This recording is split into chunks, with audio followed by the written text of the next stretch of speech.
조갑제TV 시청자 여러분 안녕하십니까. 2021년 11월 8일 오후 5시입니다. 어느 나라의 정신적 수준을 보여주는 게 문학입니다. 그리고 그 엘리트들의 문장력입니다. 영국 하면 처칠이 생각납니다. 처칠이 쓴 2차 세계대전 회고록은 노벨 문학상을 받았습니다. 프랑스 하면 드골이 생각납니다. 드골이 쓴 회고록은 노벨 문학상 후보로 추천이 되었습니다. 드골의 회고록은 그 찬란한 프랑스 문학의 한 자산으로 대우를 받고 있습니다. 미국의 토마스 제퍼슨, 에이브러함 링컨, 그리고 프랭클린 루스벨트, 존 F 케네디 이런 분들의 연설문은 그 자체가 역사이고 문학입니다. 대한민국도 마찬가지입니다. 비록 가난하고 힘없는 나라였지만 이승만 대통령의 그 위대한 인격과 도량과 안목을 나타내는 그분의 박사 논문, 그리고 연설문, 특히 트루만 대통령에게 보낸 편지 같은 것을 종합하면은 나라보다도 그분의 문장력이 워낙 출중했습니다. 이분은 한자와 영어를 최고 수준에서 구사한 분입니다. 그런데 지금 정치권은 어떻습니까? 정치권에서 방명록 쓰는 걸 보면은 글씨도 좀 못 쓸 뿐만 아니라 그 문장도 그만하고 이 어떻게 된 판인지 나라는 덩치가 커지고 정치는 민주주의를 구가하고 있는데 문장력 수준은 떨어지고 있습니다. 그리고 국민들의 문장력 수준도 떨어지고 있습니다. 이게 종국에 가서는 어디로 가느냐? 나라의 쇠퇴로 갈 가능성이 많습니다. 특히 정신적인 면에서 그렇습니다. 사상적인 면에서 그렇습니다. 이 말과 글은 인간의 사고 구조를 지배를 합니다. 그런 전제를 두고 오늘 윤석열 국민의힘 후보가 국립현충원에서 쓴 방명록을 대했습니다. 이런 방명록입니다.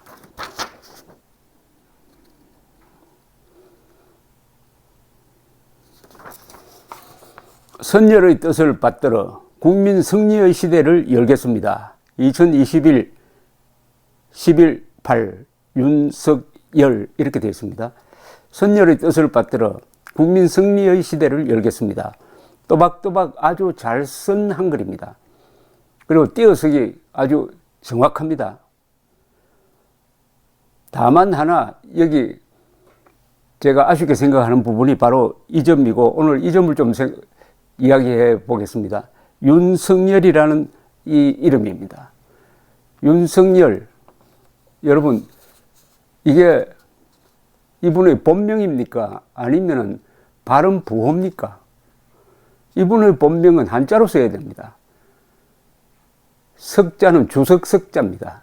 열은 말씀심 옆에 있는 열자, 즐거울 열자죠.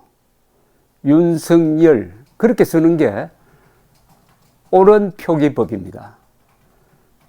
왜 그런지 아십니까? 윤석열이라고 한글로 쓰면은 여기에 의미가 포함되지 않습니다. 모든 낱말은 거기 의미가 들어가 있어야 됩니다. 소리만 들어있으면 안 됩니다. 소리, 우, 뭐 이런 건 소리만 들어있지 않습니까? 그건 언어가 아닙니다. 윤석열이라고 부모님이 장명할 때는 여기에 의미를 담은 겁니다. 그 의미를 한자로 표기해야 전달이 되는 것이죠.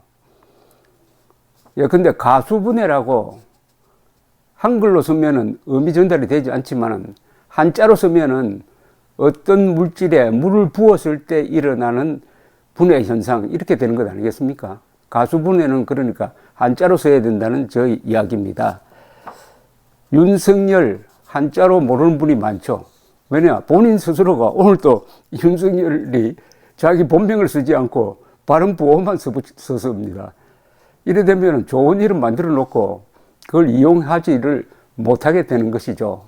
박정희 할 때 그분의 한자 이름으로 우리가 기억하지 않습니까? 이승만도 그분의 이미지와 한자가 결합되는 것 아닙니까? 전두환도 그분의 한자 이름을 써놓으면은 전두환과 어울리는 이미지가 나옵니다. 노태우 마찬가지고요. 앞으로 우리 이런 운동을 해야 됩니다. 본명 쓰기 운동, 발음 부호 쓰지 말고, 즉 한자 한글 혼용 운동을 해야 된다는 이런 말씀을 드리겠습니다. 그런데 비단 윤석열 이름만 그런 게 아니라 우리나라의 스포츠 선수 중에서 세계적인 명성을 떨치는 사람의 발음 부호만 알지 본명을 여러분 아십니까? 스케이트 이상화 선수 한자 이름 아십니까? 축구 박지성 선수 아십니까? 김연아 선수 아십니까? 아는 방법이 하나 있습니다. 일본 신문 찾아보면 압니다. 일본 신문 찾아보면은 이상화, 박지성, 김연아가 이렇게 써져 있습니다.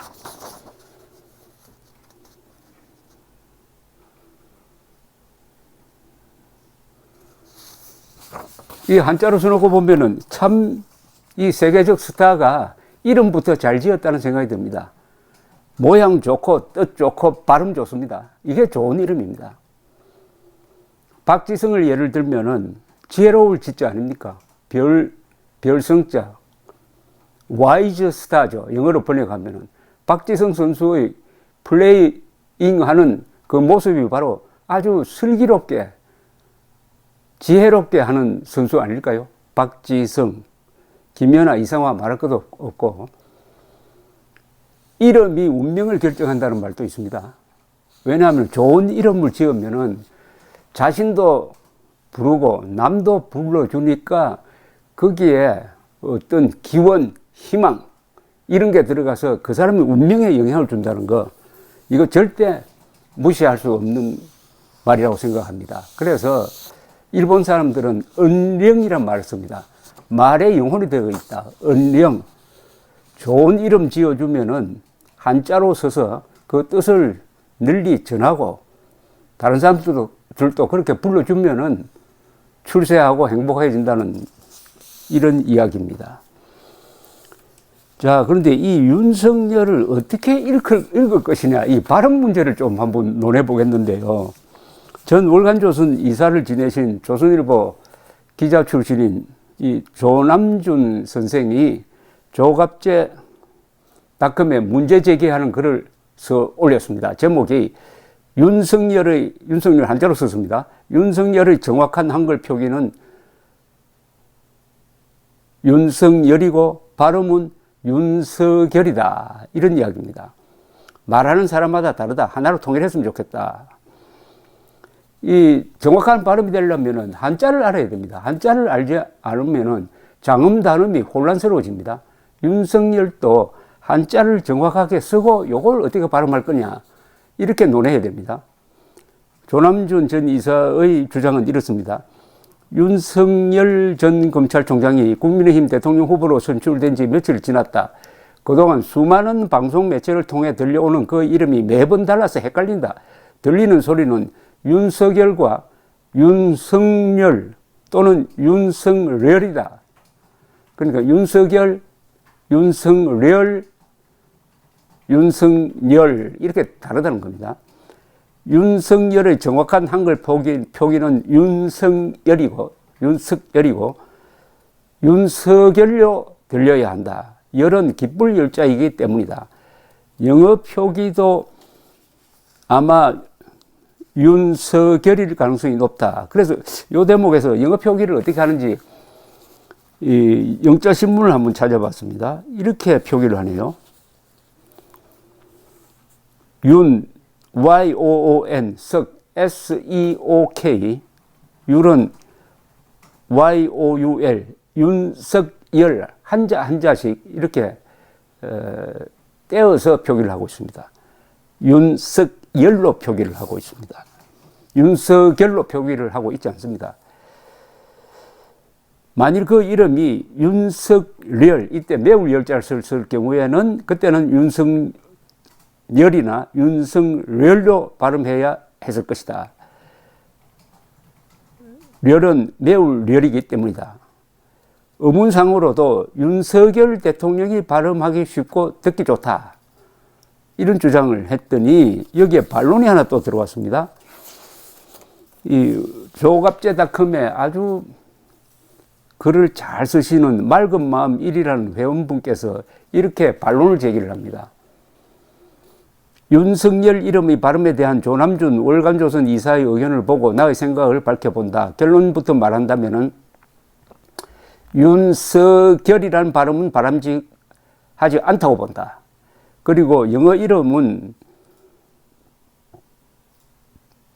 윤석열로 추정하였으나 이 또한 옳지 않다. 윤석열 이름을 하나씩 자연스럽게 발음하면은 윤석열 또는 윤석열이 된다. 윤석열 본인도 그렇게 발음하고 조갑제 대표 등 대부분 그렇게 발음한다. 저는 윤석열 한자 이렇게 발음을 완전하게 하려고 노력을 하고 있습니다. 우리 이름자에 국어의 어문 원칙을 일률적으로 적용하는 것은 바람직하지 않다. 가장 쉬운 예를 들자면은 김연아 이름을 연음 원칙에 따라 발음하면은 김연아이다. 그러나 실제로는 한 글자씩 발음하여 김연아라고 발음한다. 그리고 김연아의 영어 이름을 로마자 표기법에 따라 표기하면은 김연아다. 김일성 또한 마찬가지다. 김일성이라고 발음하는 사람도 있는지 모르겠지만 대부분 김일성이라고 발음한다. 이낙연도 마찬가지다. 이낙연이라 하지 않고 이낙연이라고 본인이 그렇게 발음한다. 박정희 이름에 국어법을 적용하여 부르면 박정희가 되지만 보통 박정희로 하나씩 발음한다. 우리 이름 석자는 하나하나 의미가 크므로 가급적 따로 자연스럽게 부르는 게 좋을 것이다. 한 사회의 사회적 관행 또는 사회 통념 또한 중요하다고 본다. 뭐 양쪽이 다 일리가 있는데 다행히 이 논의는 윤석열이라는 이름은 한자로 써야 한다는 겁니다. 한자로 써야 의미도 전달하고 정확한 발음이 가능하다. 그래서 이 이름이 어떻게 한자 이름이 싹 없어져 버렸느냐.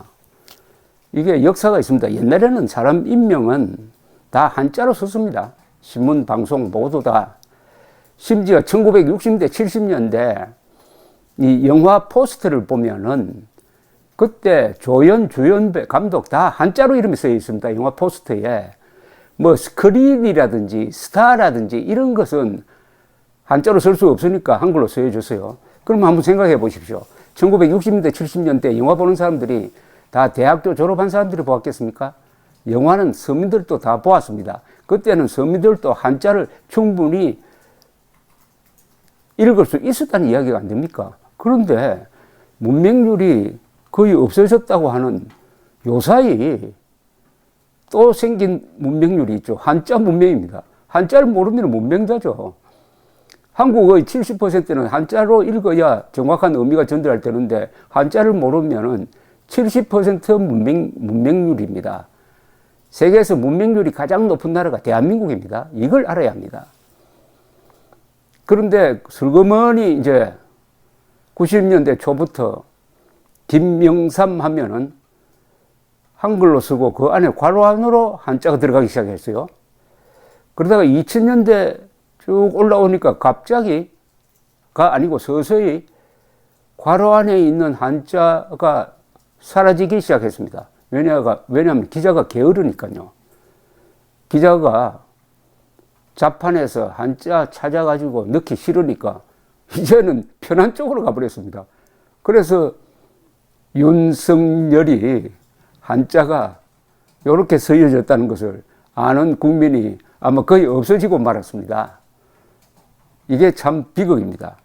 오늘날 대한민국 정치나 나라 사정이 정신적인 면에서 그리고 도덕적인 면에서 왜 이렇게 수준이 떨어졌느냐 하는 것은 저보고 짚으라면 딱 하나입니다. 가장 중요한 게 한글 전용에 의해서 한국어가 망가짐으로써 문장력이 약해지고 문장 해독력도 약해지고 그 틈을 타고 아주 상스러운 용어가 많이 들어와 가지고 언어 생활이 살벌해졌다. 언어 생활이 주로 어디에서 이루어지느냐?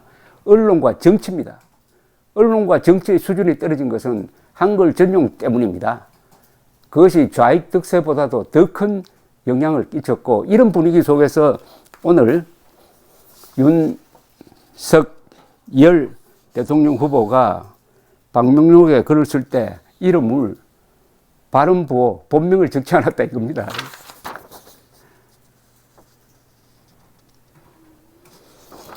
이분이 학교 다닐 때 습자를 했는지 모르지만 한글을 아주 반듯하게 잘 썼습니다. 윤석열을 본명으로 썼더라면 더 좋았을 것을 하는 생각이 듭니다. 감사합니다.